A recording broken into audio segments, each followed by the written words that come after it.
دا د تڼیو ولسوالۍ د ورژل سیمه ده. له دې سیمې هاخوا پاکستاني پوځ شاوخوا 6 میاشتې وړاندې د اغزن تار د غځولو هڅې پیل کړې، خو د دې سیمې خلکو او اربکیو لخوا یې مخه ونیول شوه. د دې سیمې خلک وایي چې افغان دولت او په ځانګړي ډول امنیتي ځواکونه ورسره هیڅ ډول مرسته نه ده کړې. دوی غوښتنه کړې چې باید په دې برخه کې موږ ته مجهز تجهیزات برابر شي.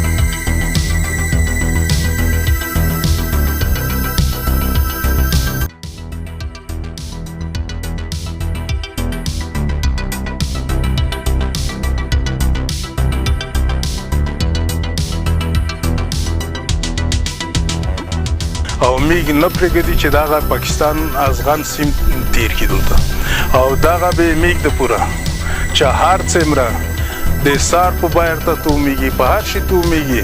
میګ سالان نه لرو، میګ مهمات نه لرو، میګ سره حکومت کومک نه کوي، نور خلک یې کوي. میګ به دا تر یې پره چې حکومت هیڅ شی نه نیر پړی دي نه کوي. میګ به دا نه پرېږدي، نه به یخچور ورکړي، نه به وخت ورکړي دی ته د خیر چې دا کور وکړي. یا هم په زیر خو هر شی کېږي. میږ به مړه کړو، بیا پته شوه چې میږ مړه شوي نه وي. میږ به دې خلک ته اجازه ورنه کړي چې څه د ازغای ورته وغځوئ. 10 شمار مې وشړلی، بله ورځ یې 24 وشړلی، بله ورځ یې 23 وشړلی. دغه متمن نوره دغسې 10 سار وشړي، 15 سار وشړي، دغسې تعداد نو ټول بیخي ډېر په دغه ورځې کې شوي.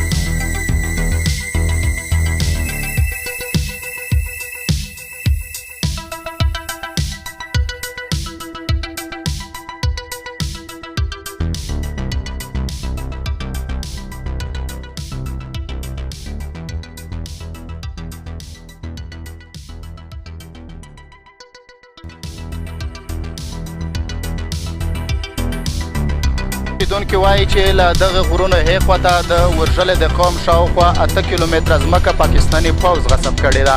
دوی وایي چې که چېرې افغان دولت او نظامي ځواکونه موږ ته اجازه راکړي نو د یوې ورځې په جریان کې به دغه څخه بیرته د پاکستاني پوځ څخه وژغوري. خو دوی ګیله کوي چې د افغان پوځ او حکومتي چارواکو لخوا ورته اجازه نه ورکول کیږي. میګ په دا تیپکه کې خالي تیپکه کې جنګېږي. افغانستان حکومت هم میګ لاره ډب کوي، خلصه اجازه نه ورکوي، دا هم ډب کوي. پاکستان خو دښمن دی، خو میګ په خپل دی چې هر څه ویایي که افغانستان یا بل څه رغه اجازه وکړو میګ لاس ملټه نه پوځي. خدای سپاره چې ورسره ولي دغه میګ خبرداری ورکوي. میګ خپله خوره د دلته منځکه ځو 3 کیلومتره داسې په دولې په لاندې ځو، 8 کیلومتره په ویږدې ځو. دا د میګ منطقه د کلي دي، ډېرې دي، منځکې دي. او پاکستانیانو دا د میګ نه لونده کړي دي. یې شیبدان د ازغای راون کړی دی، اول یې پستې چولې وې.